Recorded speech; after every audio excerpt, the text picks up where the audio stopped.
We're hearing from a lot of Trump voters who are saying, wait a minute, I didn't vote for this. And we're seeing a lot of Americans who didn't vote saying, what is happening? A lot of people are looking at Trump's moves with either disgust, disdain, or utter confusion. I mean, you have him rescinding executive orders issued by President Biden to lower prescription drug costs for people on Medicare and Medicaid. And then recipients are saying, wait a minute, is this going to impact me? Donald Trump said he was going to help me. We've got people who voted for Trump, who worked in the federal government or had jobs in the federal government, who are now being frozen out based on the job freezes across all of these agencies. We're seeing some veterans who voted for Donald Trump, and they're learning that VA services are likely going to be cut.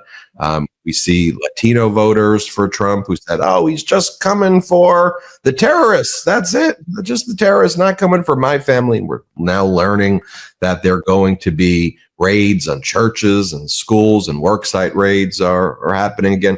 While all of this is happening, Donald Trump's just chilling with the broligarchs, the billionaire boy club. Put him in the front row. What a weird scene that was at the inauguration. Then he brought more into the Oval Office. You've got broligarchs fighting with each other. Elon Musk is fighting with Sam Altman for Trump's affection. The whole thing is very, very strange. I want to bring in Wisconsin Senator Tammy Baldwin. She beat a broligarch in her Senate race, Mr. Hovde. So you know that type, as Vice President Kamala Harris would say. What do you make of all of these moves? And are your constituents just flabbergasted? Like what's going on here? Absolutely. The phones are ringing off the hook. I mean, it's incredible. People just aghast at some of what they've seen in the first few hours, few days of this administration.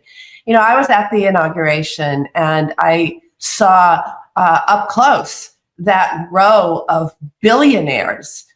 They were in front of his of Trump's cabinet nominees. I mean, that's how important it was for him to show his billionaire backers. You know, he ran on lowering costs for hardworking families. He ran on things that people are looking to him to deliver. And I think the image at that inauguration of him putting billionaires up there, it shows who he's going to be beholden to, who he's going to be fighting for, especially when it comes to tax legislation. He's going to give trillions of dollars of new tax breaks to billionaires. And how are they going to pay for that? Well, it's going to be at the expense of hardworking Wisconsinites and people across this country, and they're pretty concerned about that. And that's just the inauguration speech that didn't focus on real hardworking Americans. Then you take the pardons, the executive orders, the nominees that he's put forward, and people are very concerned.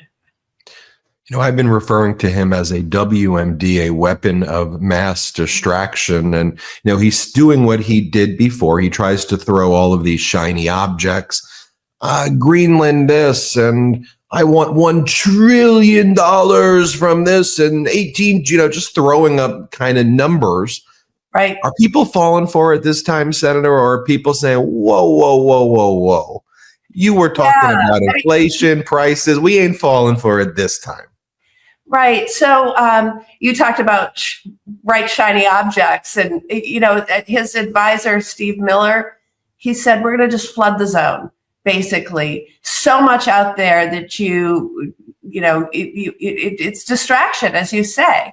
But we have to keep our eye on the things that really matter. And part of that will be standing up to some of the worst of the nominees that he's put forward to run vital, important federal agencies. And also, we want to make sure that hardworking Americans have champions in the Senate standing up for them every day. And when there are areas where we can agree, side that there's been a bit of a lull. We saw some of them last week, and I'm just wondering, when are these other ones happening? Are they happening soon? The one that I'm interested in them all. Interested may not be the word, but the one that poses perhaps this existential date. Well, they all do. RFK is my point. What's going on with RFK Jr.? When is his happening? Have you had the opportunity to speak with him at all before? How do you see that going down? Because what his views are, especially as we're dealing with an avian flu and other things, like this isn't a joke. We're talking about people's lives here. Right. Well, his disdain for science and his, he selects, the study that backs up his conspiracy theory and ignores the hundreds of others. Right. And I did get a chance to meet with RFK Jr. And that meeting did nothing to allay my concerns about his grasp of, his assertions that vaccines are shouldn't be given because he said, and I quote, "There is no vaccine that is safe and effective." Well, we're in a generation that doesn't remember children becoming paralyzed because of polio. We don't remember loved ones dying because of mumps or measles or long-term hospitalizations. But that wasn't so long ago, and vaccines changed all that.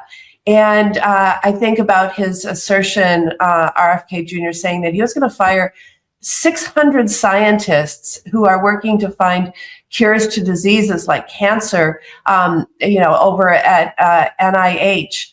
I mean, that's just wrong, that his approach. And so I think he's dangerous. I said at the outset that I would give all of Trump's nominees a fair shake. But he did nothing to ease my concerns about his long list of conspiracy theories. And so he will get a hearing in both the Finance Committee and the Help Committee. I sit on the Help Committee, so I'll get a chance to ask some more questions. And then, they'll take him up on the floor after that. But it is a big concern if you think about the far reaches of the Health and Human Services. And the other thing is, while he purports to know a lot about health through his conspiracy theories and his cynicism about vaccines, but he knows very little about the other reaches of the agency. It's Health and Human Services, and that includes child care programs, that includes Head Start, that includes unaccompanied children who come across the border and their care and placement.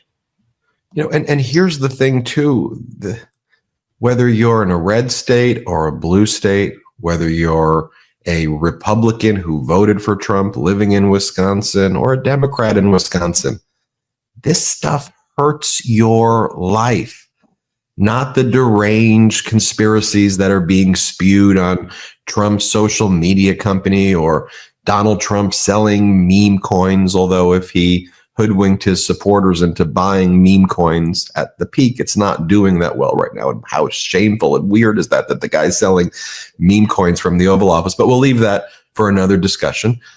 But this is impacting everybody. In fact, isn't it hurting your colleagues who represent, red states just as bad, if not even worse? And then they're out here threatening us in California to cut the whole thing. Look, the Senate's a collegial body, by and large. It's known for that. What's going on? What do your colleagues who are Republican, do they know this is hurting their states, but they're afraid? Just what's going on? Yeah, well, with RFK Jr., I have heard some of my Republican colleagues voice concerns about him and how he would perform as Secretary of Health and Human Services. And I haven't heard back since they've had the chance to have their one-on-one meetings with him. But our colleagues, I think, do understand that this job has huge ramifications for all sorts of things. We have right now an avian flu outbreak that is affecting not just chickens and other birds, but it's affecting dairy cattle. And there have been some cases of transmission to humans. And so we need somebody in that post who is, who's on the ball and helping keep people safe. That's the key. That's the key mission. People healthy and safe. So, anyways, I have heard a little bit of doubt. I hope that we can defeat his nomination. Finally, one of the things that Trump promised in 24 hours was peace in Ukraine. He said he got a great plan.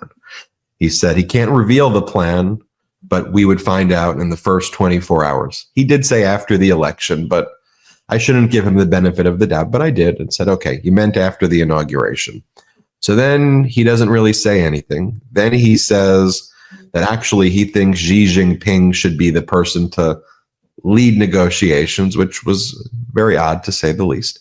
And then he goes on social media, I guess, unveils his plan, which is a social media post with all caps, and it's like, Putin, I'm going to do you a favor, Putin. We are going to impose tariffs on you if you don't do the right thing here, Putin. And then he gave us a weird revisionist kind of history that ignores the entire Cold War.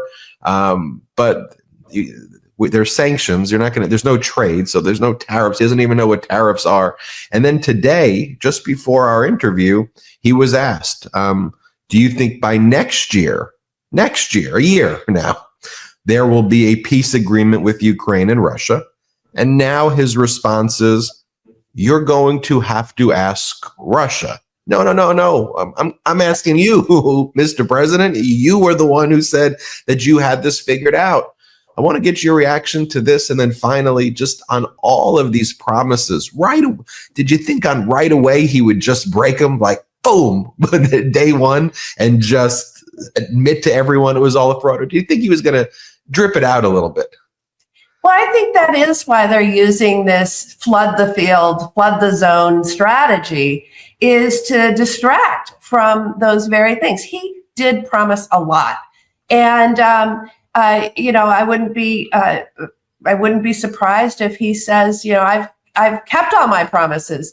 But, it's really important that we refocus our attention on fighting for hardworking families across this country.